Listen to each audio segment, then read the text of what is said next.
very expensive pronouncement because it was made back then in the 7th century, when in fact everybody knows that those kind of information is nowhere to be found. And so we decided to let mankind see and judge for themselves if indeed this Quran was written by Muhammad sallallahu alaihi wasallam.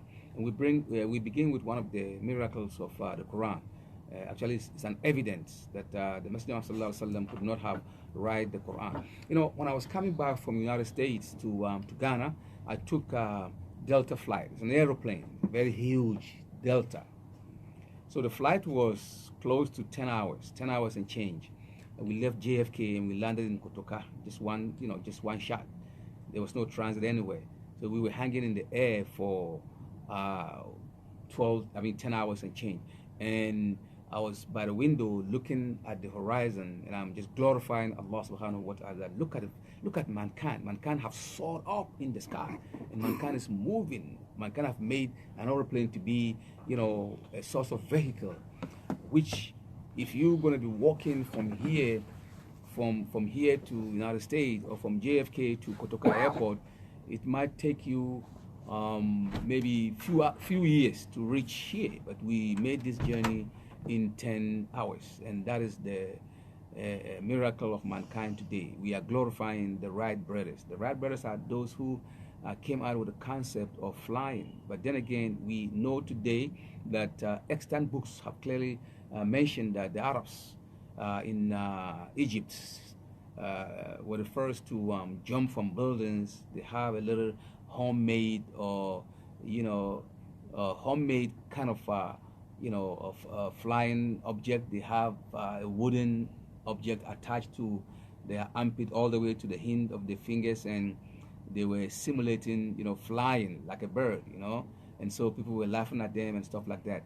It was many years before the Wright brothers even started about thinking of flying and this kind of stuff. But this is very unfortunately that whatever they did to project this in good intention of flying have not been recorded in contemporary history books. But we find this information in extant books that are nowhere to be found unless you make a dig deep to find out that it is not the Wright brothers that actually began all this thing. But the beauty of the Quran is that the Quran actually mentioned or give us an idea of flying object long before the Wright brothers even think about of flying an object, which in turn becomes the discovery of aeroplane, which we fly today all over the world. What the Quran says is so outstanding. But before then, the Quran mentioned about the need for mankind in the near future to travel on a different level. So the Quran actually put it this way: وَالْخَيْلَ وَالْبِغَالَ وَالْحَمِيرَ لِتَرْكَبُوهَا وَزِينَةٌ وَيَخْلُقُ مَا لَا تَعْلَمُونَ. وَالْخَيْلَ, وَالْبِغَالَ وَالْحَمِيرَ.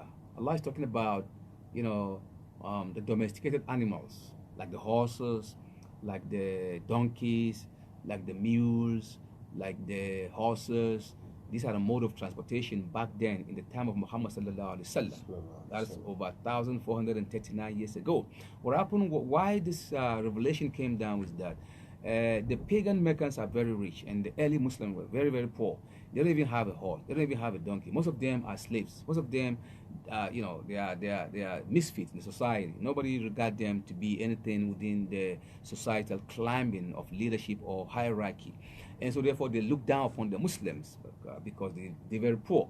And so during the evening time, the rich aristocratic, pagan Arabs at that time in Mecca, they would come to the Muslim camp on their horses. The horses is dressed, and their donkeys is dressed up, with the colorful stuff, and they have all these beauties on the leg of the camels and the donkeys and the mules, and they were showing off to the Muslims. They were like galloping and showing off, like, look at us, man, we're rich, we everything, we can gallop, we can go this far, this and that. You guys, you walk the ground, man. So we're better than you. So they come to them and they show off because it was the mode of transportation back then, and the red camel is very, very expensive, and these pagan Arab aristocratic have it. So they came and they're boasting with the Muslims. They are showing off that you walk, we ride the mule. So they were boasting. Then Allah revealed this message: وَالْخَيْلَ وَالْبِغَالَ وَالْخَمِيرَ لِتَرْكَبُوهَا وَزِينَةً وَيَخْلُقُ مَا لَا تَعْلَمُونَ. Tell them, O Muhammad, the donkeys which they ride, the mules that they ride, the horses that they ride, which they go in and out, and they design it, they make it look so beautiful. Then Allah said, tell them, وَيَحَلُقُ مَا لَا تَعْلَمُونَ. We have created other modes of transportation of which they don't have the knowledge of.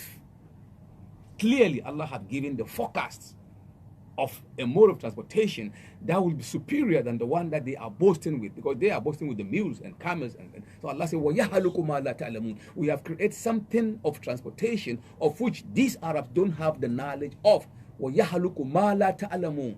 We have created. It is in the future. مَا لَا تَعْلَمُونَ. In other words, we will continue to create mode of transportation which these Arabs don't know. So don't worry about this camel, this mule, these donkeys.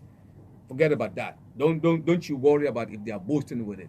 So you see how the Quran gave us an idea that something of mode of transportation that will supersede these mules and donkeys and horses will come in future. وَيَحَلُقُ مَا لَا تَعْلَمُونَ. We have created other modes of transportation of which they don't even know, of which it's like the Quran is speaking in the future of transportation. Allahu Akbar.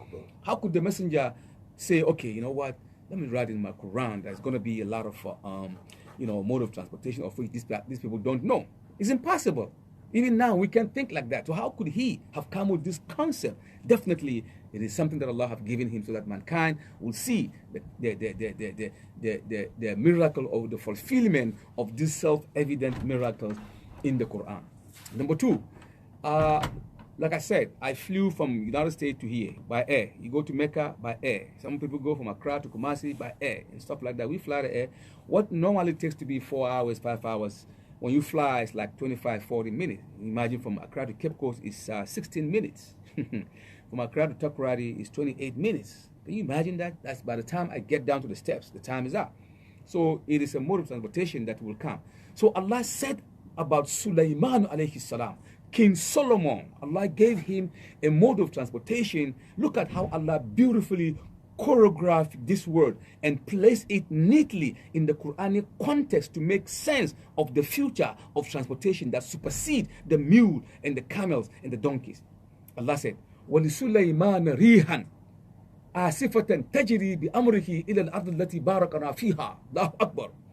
And to Solomon, we have given the power of wind. Asafa, traveling fast. Allah Akbar. Amrihi, we give him the amr. Al-amr, that means something is in his hand. That means the control panel. وَلِسُلَيْمَانَ رِيحًا. We have given him the power of wind. Asifatin tajri bi amrihi ila al-ard allati barakna fiha. Traveling at the speed in his command and control to a land which we have blessed. So now Allah mentioned speed in this context. He mentioned wind. He also mentioned control panel, amrihi. So now, and these are the three mechanisms that you need in terms of aeroplane. Number one, you need speed from the ground up. You need speed. Number two, the aeroplane have to be in the shape that wind will overtake it or wind will encapsulate it. Because if you make an aeroplane that is square, it cannot move.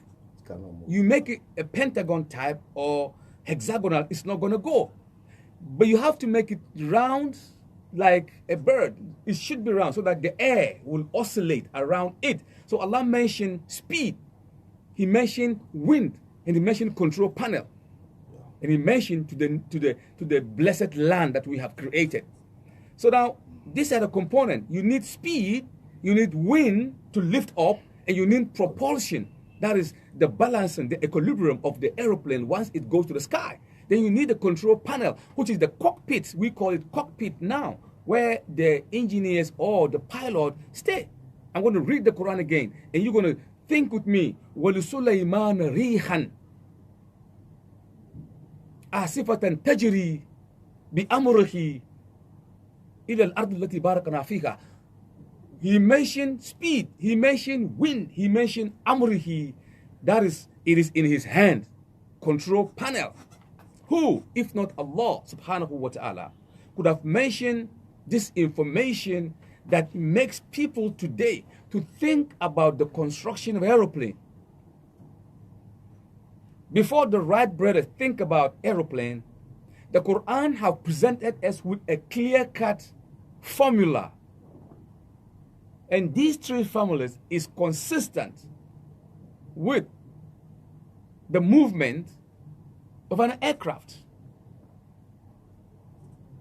Allah. The birds that fly in the sky, their movement was copied to be able to create an aeroplane. And so clearly, Suleiman have the mechanism of traveling from one point to another at a time that he existed, long before the Wright brothers thought about creating or talking about any aircraft or something that would, would travel with human beings in the wind. That's what makes the Quran's miracle to be self-evident. You can say the Muslims wrote it inside today. It has been here for quite a long time, very long time, 1,439 years. So now what we have to do is we have to realize the Quran is all about making you to think, making you to reflect. The Quran wants you to ponder upon it. The Quran is always talking to intellectuals, intelligent people. Why he said, Ar-Rahman allama al-Quran, khalaqa al-insan allamahu al-bayan. The merciful God, he taught the Quran. After taught the Quran, by who? To Muhammad sallallahu alaihi wasallam. The Quran have to be taught to Muhammad sallallahu alaihi wasallam because he's unlettered. So the insan are the ones who will benefit from the Quran. And so therefore, clearly, presumptuously, we can just log it and say, okay, well, the Muslims are good in science. Well, the Muslim, that's what people argue. The Oriental, they argue that the Muslims are good in science. And so therefore, if they are talking about science in the Quran, well, okay, fine, that's true. But one thing they have to understand is that the Muslim became good scientists after the revelation of the Quran. In other words, they take their cue from the Quran. The Quran made them to research and delve deep into the future. Allah said, Inna ardi wasi'at. My earth is spacious. So travel and see. Siru fil ard. The Quran always is charging you to travel on earth. Don't just stay in one place. The Fanti people said, it's nawazidu, something like that. What they're trying to say is that, if you don't travel, if you don't make a move, if you don't take a stand, you'll be sitting on your own thing. It's a fakra. So that's it's a fakra. It's wazidu. So if you stay in one place, you are sitting on your thing. That means you have to order itumpum. In other words, you have to make a stride. You have to move. You have to get away from. Just go and see something. Even the English say travel and see. If you travel from here to Kaswa, you will see something that you've never seen. That is traveling. From here to Cape Coast, you travel, you've never been there before. You'll be like, oh wow, look at the castle, Cape Coast Castle. Oh mashallah. So travel in itself opens up many corridors of success. So we can't stay in one. That's why the Quran asks us to travel. Siru fil ard fanzuru kayfa kana akibat alladhina min qablik. Why don't you travel on earth and see what happened to those who came before you? The Quran wants you to always take a stride. And that is what we have to make people to understand, that definitely in the Quran are information that if we really use it, it will better ourselves. No wonder the Quran said, وَكُلَّ شَيْءٍ فَصَّلْنَاهُ تَفْصِيلًا. To each and everything we can think of, it has been explained in the Quran, which we always mention. All right, the next item, which becomes a miracle today that scientists are baffled with, they just surprised to see that this information is in the Quran, is about a star that has been discovered recently. If I'm talking about recently, I'm talking about 40 to 50 years. 40 to 50 years is like yesterday compared to 1,439 years. There is a man by the name Edmund Halley. Edmund Halley is one of the best astronomers in the world. He lives in the United States. In fact, he died. But there was a time that he was looking at his telescope. Then he saw a particular star. The speed that the star is moving with, the orbiting system of the star, make him to actually, pay more attention on this particular star. Don't forget, the man's name is Edmund Halley, but they call him, Halley. To those who study astronomy and they know the name Halley, it resonates in their mind. I knew about this man quite a long time because I've been reading a lot about him, but I didn't know that he has something to do with the mechanism of the star that we have found. That star is called the Halley Comet. Comet is another name for star. Comet is another name for a star, especially if the star is visible within given, radiation within the scope of what, they see in the telescope. So Edmund Halley actually saw this star. Then he deduced that the speed at which the star is moving, he gave us to understand that the star comes within our solar system every 75 years. That star, it comes or passes through our world, through our area, our solar system. It comes around it every 75 years. How did he know that? Through calculation, because he knows the path that the star is traveling, and it has been computed and calculated. And so every 75 years, this star will pass through our solar system. It has been recorded. So it's called Halley Comet. Halley Comet. Now, why I want you to put the word Halley in your mind. Don't forget the word Halley. The name of the person that discovered this particular star is called Edmund Halley. So his star was named after him, Halley's Comet.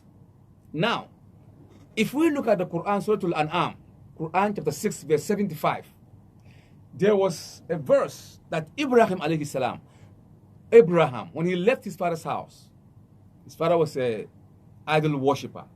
So he left the terrain. Allah said, go, and I'm going to show you land of honey and moon. I'm going to make you a blessing. Go. So as he was going, that was his first contact with God Almighty.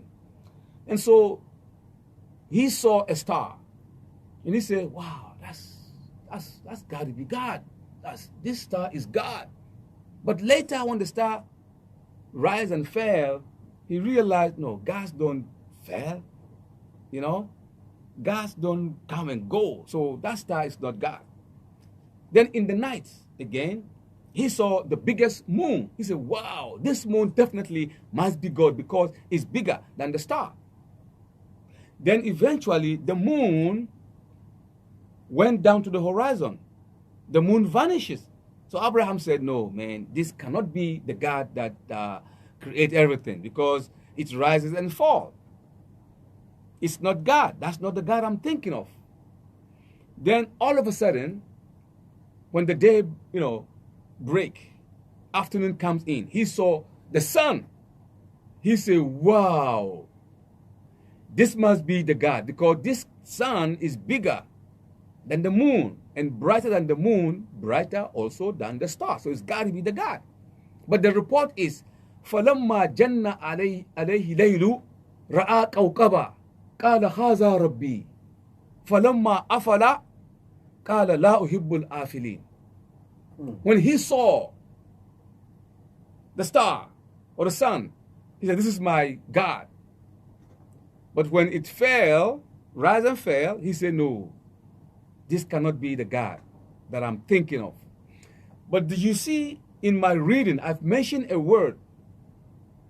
That's why I said, I want you to put in your mind the word Halley. Edmund Halley, an American astronomer. فَلَمَّا جَنَّ عَلَيْهِ هِلَالُ هِلَال فَلَمَّا جَنَّ عَلَيْهِ هِلَال رَأَى كَوْكَبًا قَالَ هَذَا رَبِّي. When Abraham saw the star, he said, this is my God, the star. So now, what is the correlation or the connection between Edmund Hillel and this word, فَلَمَّا جَنَّ عَلَيْهِ هِلَال? And the astronomer's name is Edmund Hillel. Wow. Is it a coincidence? Or is it something that is beyond the mind of man? This is big. How could Abraham, talking about a star, he said, فَلَمَّا جَنَّ عَلَيْهِ هِلَالُ. And the man's name who discovered the star is called Edmund Hillel. Hillel. Almost the same. It's very close. Now, the second miracle in this verse is that, Surah Al-An'am, every 75 years, this star comes within the circle of our world in the solar system. Every 75 years.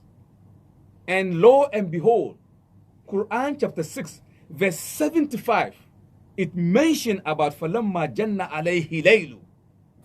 Allahu Akbar. Allahu Akbar. So Allah said, وَفِي أَنفُسِكُمْ أَفَلَا تُبْصِرُونَ. Within themselves, don't they see? سنريهم آياتنا في الآفاق وفي أنفسكم حتى يتبين لهم أنه الحق.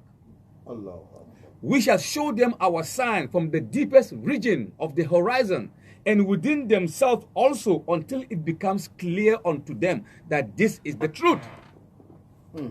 So now you tell me the story about Edmund Hillel and the star called Halley's Comet. Did you see the coloration?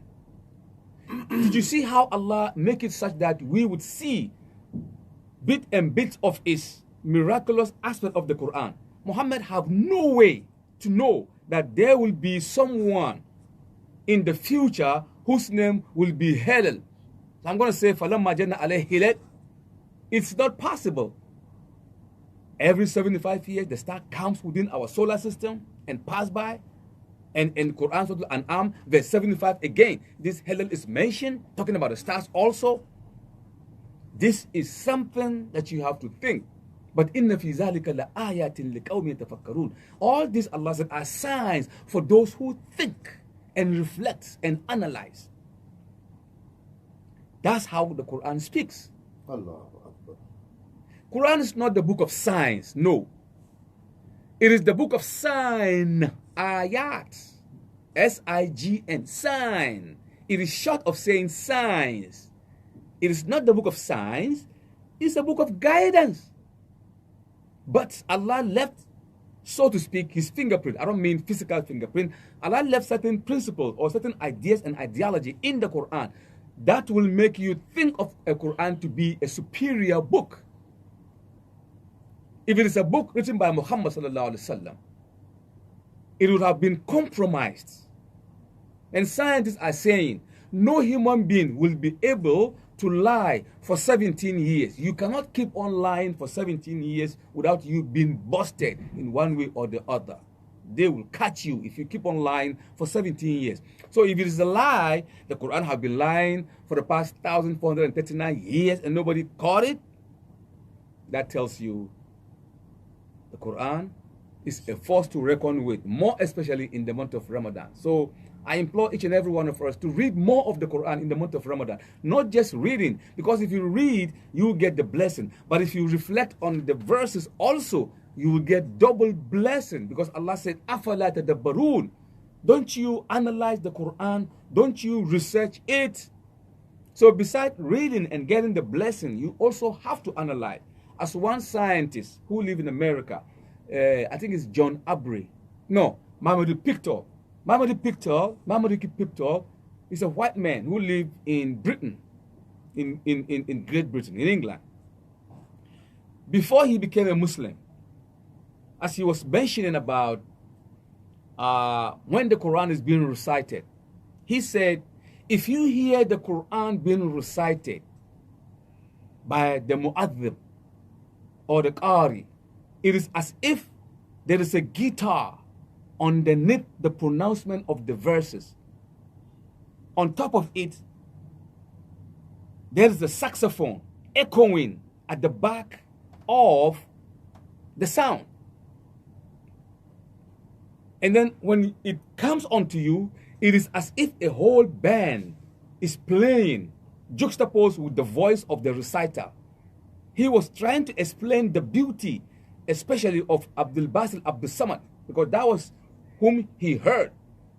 You know, that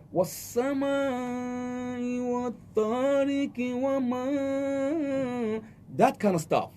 I know I have a very beautiful voice. I don't need you to tell me that it's sweet. I know it's sweet. Yeah, so don't you, you know, you know, I got a voice, you know, but now I eat a lot of stuff, so it's kind of messed up a little bit. I'm gonna start eating fruits, and I'm gonna enhance my voice. So you know, that's a little bit I give you. I'm not gonna give you all. You know what I'm saying? So watch out. My producer is laughing at me, Mr. Sani.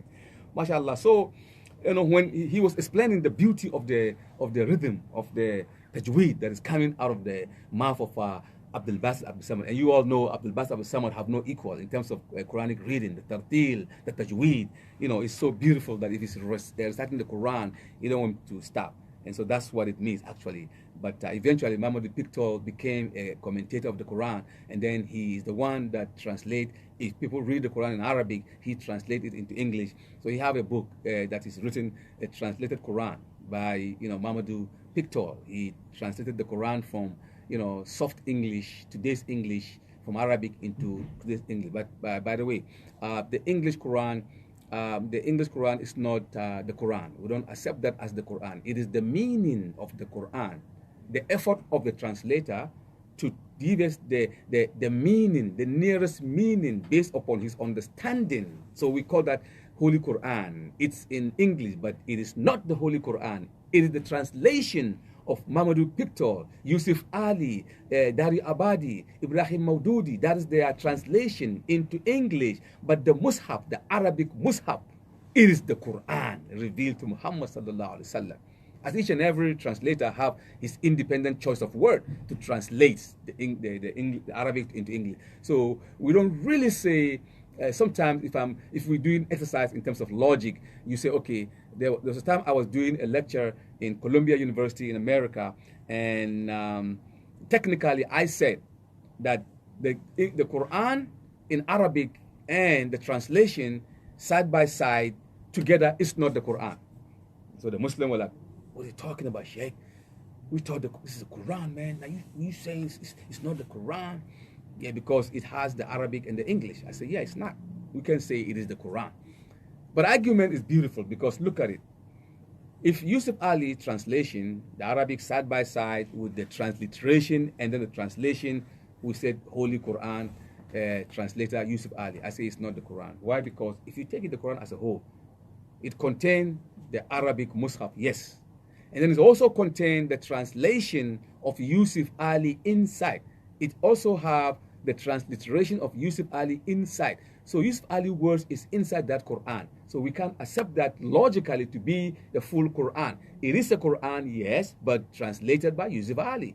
But the Arabic Quran without any translation, that is the real Quran, logically. But we say it's the Holy Quran because it contains the Arabic Quran with the English Quran or Chinese translation or Hausa or Fanti or any other language. We accept that as a Quran by virtue of the Arabic text that is inside. We said that's the Holy Quran. No problem. All right. I'm going to go to the heavens. We're going to go up to the heavens again. We hear people talking about the earth. The earth is round like an orange. This is round like an orange. Well, that's what I read when I was growing up in school. It's a globe. Yeah, kind of like a globe form, round. So we know it's like an orange. And the teacher said, look, the earth is this is Jupiter. The earth looks like an orange. And I can see this orange is round and the globe is round. So you compare, it's the same. Or why is it that today we know it's not clearly round like an orange? It is not round like an orange. Because the discovery, after man landed on the moon, they took the picture of the whole earth and they could see the earth.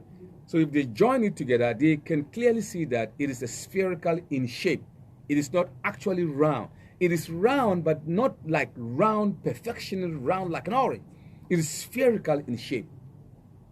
The Quran, this is new science. When man landed on the moon in the 1960s, and he saw this thing, then his intelligence, upgraded. He had good new knowledge also. So that is how man grow in terms of advancement in science. But the Quran have given us the beauty of the real word, the chosen word by the Quran. So the Quran said, وَالسَّمَاءِ بَنَيْنَاهَا بِأَيْدٍ وَإِنَّا لَمُوسِئُونَ وَالْأَرْضَ فَرَشْنَاهَا فَنِئِمَ الْمَاهِدُونَ. We are the ones that raised the heaven.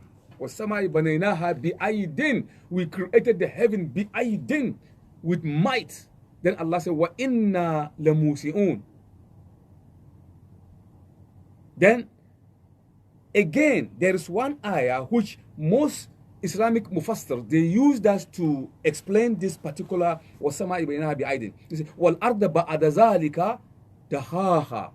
وَالْأَرْضَ بَعْدَ ذَلِكَ دَهَاهَا. Thereafter, we dahaha the earth. The word dahaha came from an ancient Arabic word for the egg of an ostrich. The egg of an ostrich is called dukhia. That egg is looked round, but it's like, a little bit slopey, like a rugby, like a football. If you know football, American football, rugby, it's round, but it's not like round. It's like a rugby. It's like spherical in shape. So the word dukhia gives us an understanding that the earth is actually spherical in shape, because the egg of the ostrich is spherical. وَالْأَرْضَ بَعْدَ ذَلِكَ. Thereafter, we egg-shaped the earth. And if you look at egg, it's round, but it's not round like an orange. It's not round. It's like spherical in shape. The Quran is the first book that gives us the understanding that وَالْأَرْضَ بَعْدَ ذَلِكَ دَهَاهَا. The earth is egg-shaped. So if it is egg-shaped, who taught Muhammad sallallahu alaihi wasallam? How could he have known of all the eggs all over the world? There are so many eggs that are round. We know some are spherical in shape, some are rugby type in shape, some are round in the middle, but at the end they like rugby type. They meet so easily. It's not round anymore. It has changed the form. Why would the Quran said, the writer of the Quran have to be the all-knowing. The writer have to be all-knowing. Otherwise, the choice of word for the earth shape is so perfect. وَالْأَرْضَ بَعْدَ ذَلِكَ دَهَاهَا. Thereafter, we spherically shaped the earth. Because the word dahaha, duhia, is ostrich egg.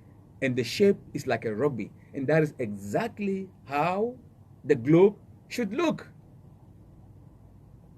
That is something that scientists are lost in loss of word. They can't explain to mankind how did this thing come into being.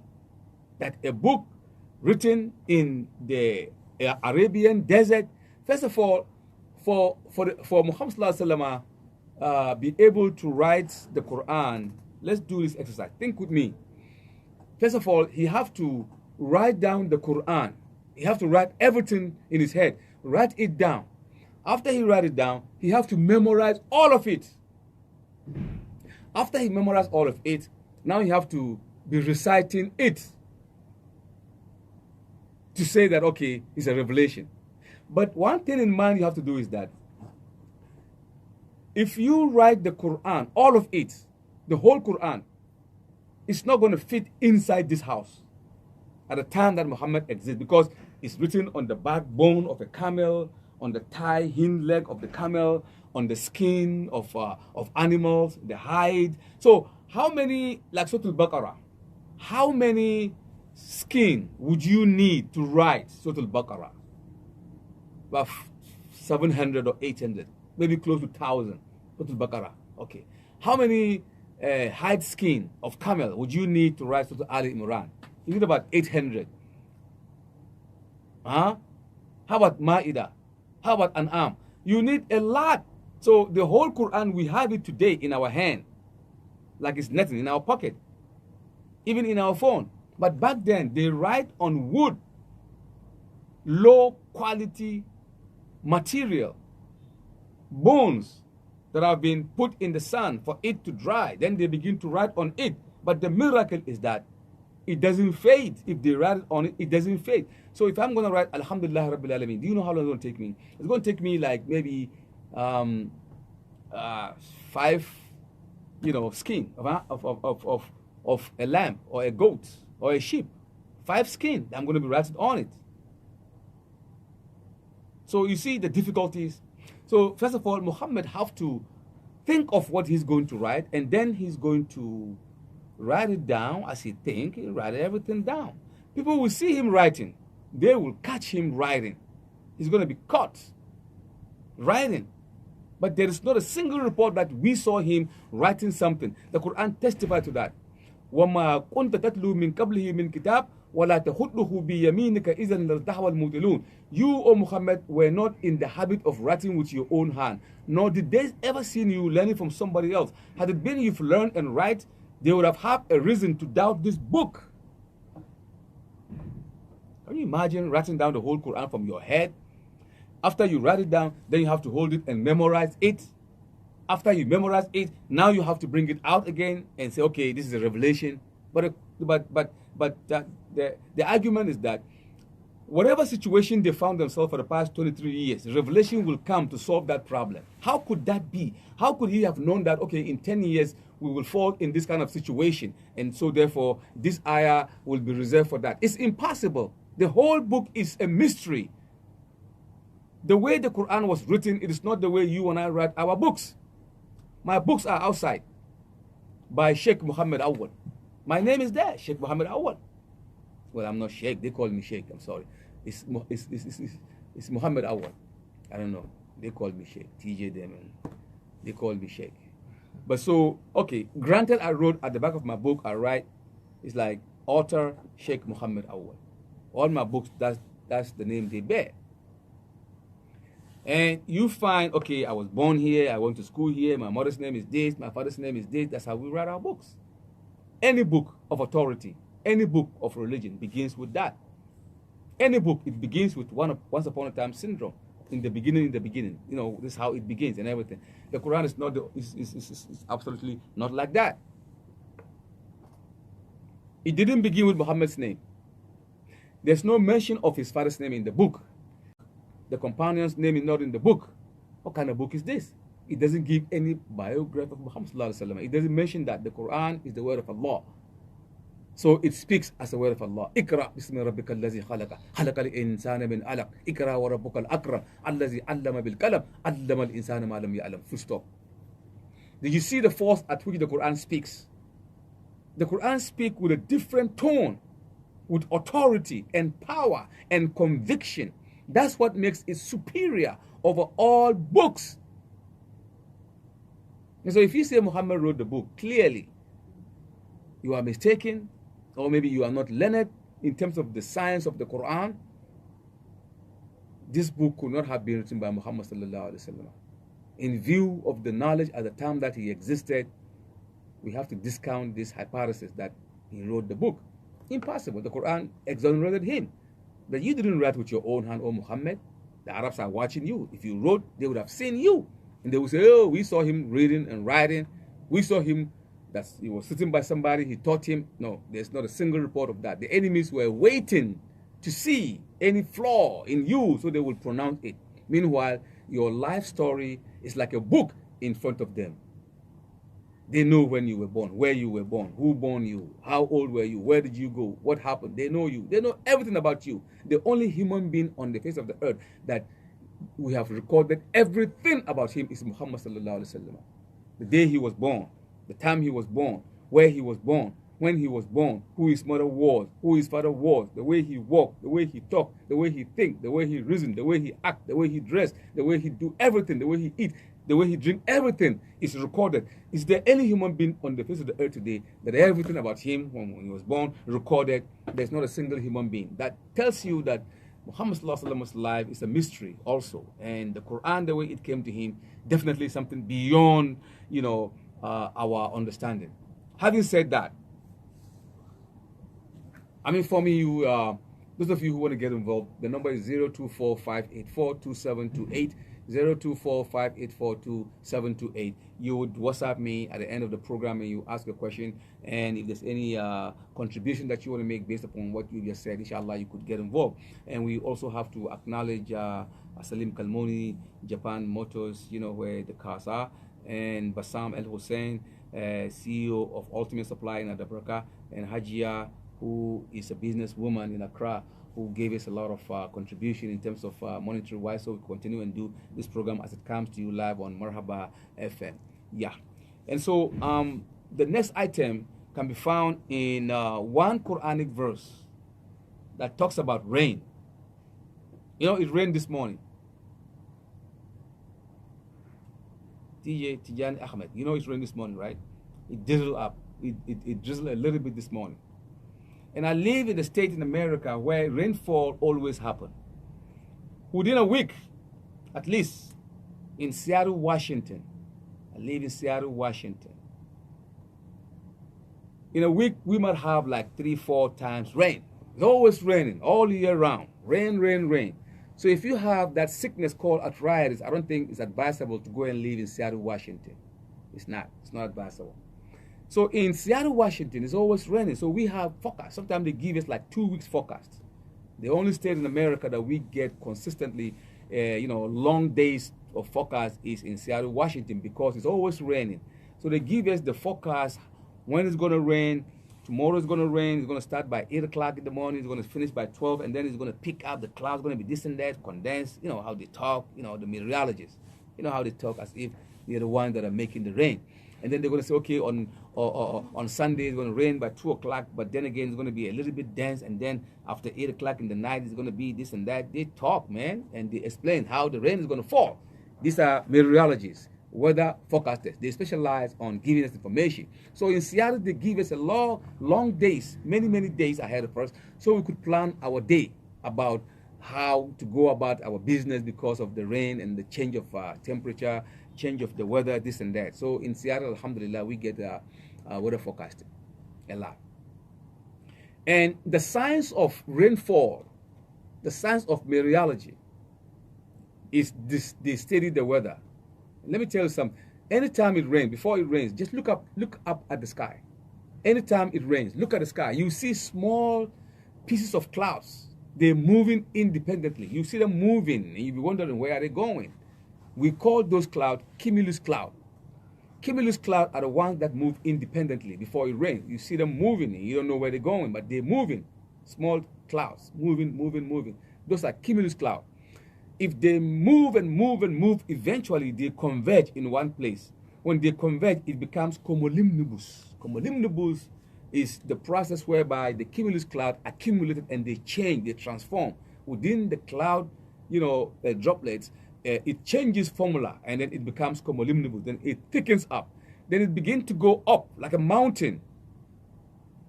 Once it goes up like a mountain, there are so many calculus. I don't have blackboard here or whiteboard or chalk. I would have explained to you the formula of rainfall. And so through calculation, which we know today, rain begins to fall from cumulus clouds to cumulonimbus, and then to accumulation, and then the updraft. Updraft is the movement of the clouds perpendicular to the sky. They keep moving like a mountain. You see it moving. And forming. That's called the updrafting. And then somehow there is some chemical changes, or something happened within the salt isopates and this is a lot of technical words. And then rain start to fall. Rain start to fall after processing these different processes.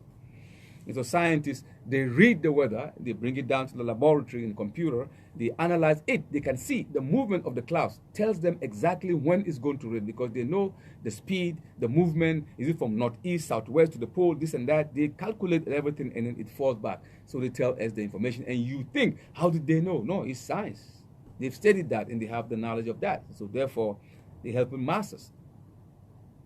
But these are new science. These are new ones that came not less than 100 years ago. Now, let's listen to the weather forecasting that the Quran have given us and compare it with what science are saying. Allah said, Alam tara anna Allah yuzji sahaba, thumma yu'allifu baynahu, thumma yaj'aluhu rukaman, fatara al-wadka yakhruju min hilalihi. Allahu Akbar.